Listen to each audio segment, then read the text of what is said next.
Bonsoir et bienvenue dans notre édition du soir pour un tour d'horizon de l'actualité européenne et internationale. C'est parti pour 16 minutes d'infos. À la une ce soir, le pari des Gilets jaunes qui espèrent un immense rassemblement demain dans la capitale française. Face à leur opiniâtreté, l'Élysée esquisse des signes de conciliation. L'Espagne, nouveau caillou dans la chaussure de Theresa May. Le Premier ministre espagnol menace de ne pas valider l'accord sur le Brexit, en cause l'enclave de Gibraltar.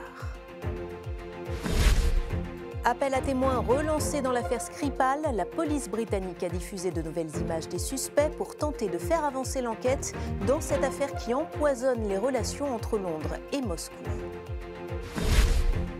Et puis restituer à l'Afrique les œuvres d'art spoliées durant la colonisation, c'est ce que recommande un rapport en France qui dresse un inventaire de ces milliers d'objets. Redonner du souffle au mouvement, c'est l'objectif des Gilets jaunes qui espèrent faire le plein demain à Paris. Mais d'ores et déjà, l'Élysée semble arrondir les angles. Emmanuel Macron a fait savoir qu'il annoncerait mardi des mesures pour accompagner la transition écologique. Le point avec Arnaud Richard. En France, une semaine après le début de leur mouvement, les Gilets jaunes sont à un tournant. Soit la mobilisation s'intensifie à compter de ce samedi, soit le sursaut ne se produit pas. Ces derniers jours, le nombre de points de blocage a semblé diminuer. Mais de nombreux appels ont été lancés pour de nouvelles actions ce samedi, notamment à Paris. Côté négociation, aucun dialogue n'a pour l'heure été amorcé entre le gouvernement et les manifestants. Jeudi soir, Nicolas Hulot, ministre de l'écologie, faisait son retour dans l'arène médiatique. Il a décidé de répondre aux Gilets jaunes en assumant l'idée de taxer les carburants, même s'il a décoché une flèche en direction de l'exécutif. Je n'ai pas regretté, d'autant plus que je crois qu'il a été compris. Enfin, cette décision a été comprise. Et que j'ai le sentiment, et on verra sur la durée, qu'elle a provoqué aussi une forme de sursaut. Je l'ai défendu avec beaucoup d'autres et je l'assume, mais je l'assume à partir du moment où on la met en œuvre avec une dimension et un accompagnement social digne de ce nom. Voilà. C'est ce qui manque aujourd'hui. C'est ce qui a manqué, il faut le dire. Le mouvement des Gilets jaunes est hétéroclite. Parmi ses initiateurs, un ancien militant du Front National qui revendique son appartenance à la France debout. J'espère que tous ces gens qui habitent au-delà du périphérique vont reprendre possession de la capitale de leur pays, la France, avec le soutien des Parisiens, et vont se répandre dans toutes les rues de Paris avec des gilets jaunes pour marcher dans les rues ou pour rouler en voiture à 5 km/h. Ce samedi, plusieurs milliers de gilets jaunes sont attendus ici à Paris. Leur objectif, être entendus par le gouvernement français. Depuis le début de cette mobilisation unique en son genre, le gouvernement hésite entre d'un côté un discours de fermeté et de l'autre une volonté de dialogue. Alors qu'un récent sondage indique que près de 8 Français sur 10 soutiennent les revendications des gilets jaunes, Emmanuel Macron devrait prochainement annoncer certaines mesures afin de mitiger l'impact social et le coût de la transition écologique. Reste à voir si cela suffira à calmer la colère et les inquiétudes des Gilets jaunes. Brian Carter pour Euronews à Paris. Elles aussi vont marcher demain. Elles, ce sont ces femmes qui appellent à se dresser contre les violences sexistes et sexuelles. Si des pays comme l'Inde, l'Afghanistan ou la République démocratique du Congo sont les lanternes rouges en la matière, en France, les chiffres ne sont pas reluisants. Voyez ce sujet. Des slogans et des sourires à quelques heures d'une grande mobilisation en France contre les violences faites aux femmes. Des défilés sont organisés ce samedi à l'appel du collectif citoyen Nous Toutes, des rassemblements qui interviennent à la veille de la journée internationale pour l'élimination des violences faites aux femmes. L'idée de la marche, en fait, au départ, c'est de rassembler. Les violences, elles isolent et la marche, elle a pour but de rassembler. On ne veut plus que les femmes soient seules face aux violences, on veut être en masse, ensemble. La deuxième idée de la marche, c'est de créer un peu un électrochoc, de vraiment permettre aux gens, à tous et à toutes, de prendre conscience des violences sexistes et sexuelles. Illustration d'une violence souvent banalisée, l'agression de Marie Laguerre, l'étudiante attaquée en pleine rue dans la capitale, sera dans le cortège parisien. Elle est devenue une icône de la lutte contre les violences faites aux femmes. En général, les gens disent aux femmes qu'elles exagèrent au sujet de la violence à laquelle elles sont confrontées face au sexisme. Et je trouve ça bouleversant et frustrant. Et la vidéo est la preuve, une preuve solide pour que les gens nous croient réellement. Le collectif Nous Toutes espère que ce mouvement sera un élément déclencheur pour changer les comportements. En 2017 en France, 219 000 femmes ont déclaré avoir été victimes de violences physiques et ou sexuelles dans un cadre conjugal. C'est un rocher de moins de 7 km², mais il menace de faire capoter l'accord sur le Brexit. L'avenir de Gibraltar préoccupe au plus haut point l'Espagne et elle veut avoir son mot à dire. Les explications de Romain Gauguelin. Pedro Sánchez menace de bloquer l'accord sur le Brexit si Madrid n'obtenait pas un droit de veto sur le statut de Gibraltar après le départ du Royaume-Uni. Le chef du gouvernement espagnol a posté un tweet au moment où il entamait sa visite à Cuba. Après ma conversation avec Theresa May, nos positions restent éloignées, écrit Pedro Sánchez, qui menace de s'opposer au Brexit si ses demandes n'étaient pas acceptées. Madrid revendique ce territoire de 30 000 habitants que l'Espagne avait cédé à la Grande-Bretagne au début du XVIIIe siècle. À 48 heures du sommet de Bruxelles qui doit ratifier l'accord sur le retrait du Royaume-Uni, l'enclave britannique de 6 km² est devenue la principale menace pesant sur le Brexit. Madrid avait obtenu de ses partenaires européens que le statut post-Brexit de Gibraltar soit dissocié des négociations avec Londres. Or, cette précision ne figure pas dans l'accord politique obtenu la semaine dernière par Theresa May. Sans cette condition, l'Espagne craint de perdre tout levier de pression dans les négociations qu'elle conduit avec les autorités du rocher britannique. Que pensent les habitants de Gibraltar du bras de fer dont ils font l'objet et plus généralement du Brexit? Élément de réponse avec Louise Brozolo. Le rocher britannique, accroché à la pointe de l'Espagne, compte un peu plus de 30 000 habitants qui ont voté massivement contre le Brexit. Situé à un emplacement stratégique, Gibraltar est revendiqué depuis des décennies par Madrid.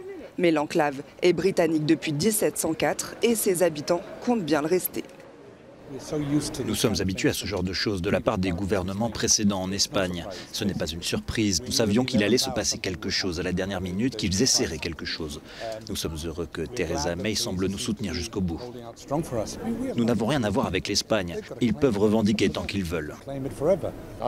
Le Premier ministre espagnol devrait résoudre ses propres problèmes plutôt que de s'inquiéter pour Gibraltar. Laissez-nous tranquilles. C'est très perturbant pour les habitants de Gibraltar, car ils se sentent très vulnérables. Ils n'ont jamais voulu ce Brexit, et ils ont l'impression de ne pas être soutenus par l'Europe. La question de la souveraineté de Gibraltar est un enjeu majeur en Espagne, et le compte à rebours lié à l'accord sur le Brexit alimente les crispations. Theresa May promet de travailler avec les gouvernements de Gibraltar et de Madrid sur leurs futures relations. Souvenez-vous, c'était en mars dernier. Un ex-agent russe et sa fille étaient retrouvés inconscients en Angleterre après avoir été empoisonnés au Novichok. L'affaire avait donné lieu à une crise majeure entre Londres et Moscou. Aujourd'hui, Scotland Yard tente, non sans mal, de boucler l'enquête. Scotland Yard diffuse des nouvelles images des deux Russes suspects de l'empoisonnement de l'ex-agent double du KGB Sergei Skripal et sa fille Yulia. Un couple et un policier ont également été contaminés par le poison innervant mis au point par les soviétiques. Contrairement à Dawn Sturgis, le sergent Nick Bailey a survécu mais raconte avoir eu très peur. La peur, parce que c'est la peur de l'inconnu, parce que c'est une chose tellement dangereuse qui est dans votre corps. Je connaissais l'état des deux autres, à quel point ils étaient touchés. J'étais pétrifié. Le contre-espionnage russe avait démasqué Sergei Skripal en 2004. L'ex-agent double a ensuite bénéficié d'un échange d'espions et s'est réfugié en Angleterre. Sa fille Yulia lui rendait visite quand l'un et l'autre furent victimes de l'empoisonnement que Londres attribue au GRU, le service russe de renseignement militaire auquel Skripal appartenait. Moscou dément toute implication et ce vendredi, le Kremlin rappelle que les enquêteurs britanniques ont refusé l'aide qui leur était proposée. Les nouvelles vidéos de Salisbury ont choqué la porte-parole du ministère russe des Affaires étrangères, Maria Zakharova, qui estime que les preuves sont en réalité un moyen utilisé par le gouvernement britannique pour détourner l'attention du Brexit et de la possible démission de Theresa May. On appelle cela la diplomatie des blouses blanches, mais elle a du plomb dans l'aile. Cuba a rapatrié un premier groupe de médecins parmi les milliers qui officient au Brésil. Un sujet signé Christelle Petrongari. La diplomatie des blouses blanches s'est heurtée à l'hostilité d'un président. 200 médecins cubains ont quitté le Brésil après l'arrêt d'un programme de coopération. La Havane ne digère pas les critiques de Jair Bolsonaro. Le président élu farouche anticommuniste avait posé des conditions à leur présence, qu'ils revalident leurs compétences au Brésil et que Cuba verse intégralement leur salaire. Pour les médecins cubains, ce sont surtout les patients qui seront perdants. Je pense que c'est un peu dommage pour les Brésiliens, surtout pour les plus pauvres. Les 8500 médecins cubains qui sont en train de partir vont leur manquer. Je suis content d'avoir rempli nos objectifs ici au Brésil. On voulait toucher le cœur de chaque personne qui venait en consultation. Je vous embrasse tous et je vous remercie. Plus de 113 millions de Brésiliens ont été soignés depuis la création de ce programme en 2013, des soins médicaux essentiels pour l'association des maires brésiliens. Mais pour Jair Bolsonaro, les médecins cubains sont soumis à des conditions d'esclavage.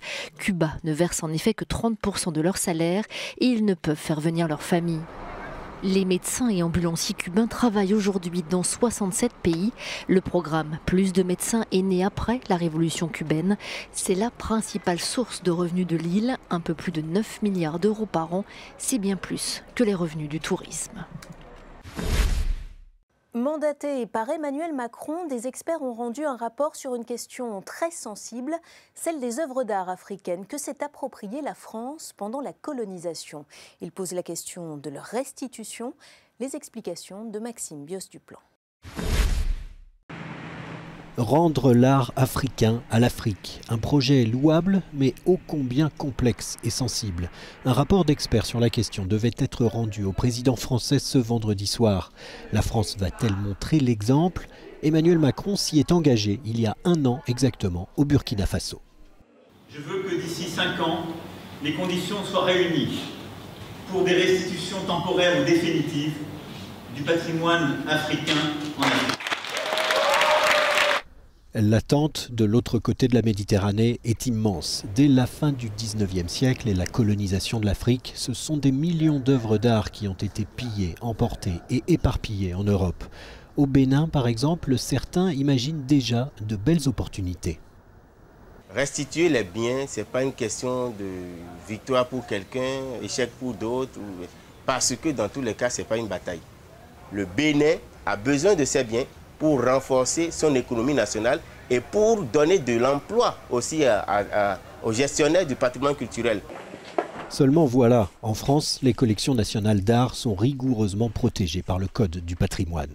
Ces pièces étaient rentrées de manière légale, vu le rapport de l'époque, dans nos collections publiques.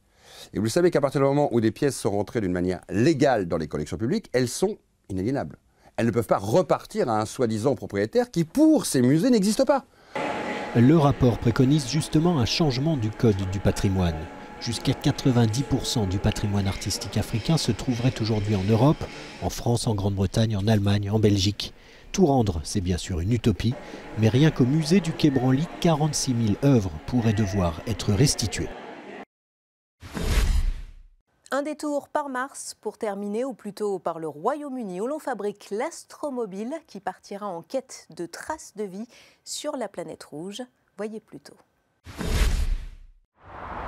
C'est une usine très spéciale, le site Airbus de Stevenage en Angleterre. C'est là où des scientifiques fabriquent le nouveau module ExoMars qui doit partir pour la planète rouge en 2020, le tout dans des conditions drastiques de stérilité.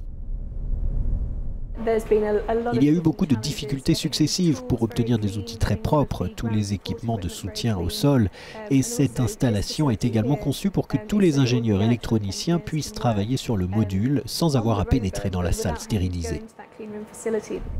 L'équipe travaille d'arrache-pied pour que le rover soit prêt à temps pour être expédié en Russie l'année prochaine. Pour l'instant, la seule pièce en place est un panneau qui sera placé au centre du véhicule.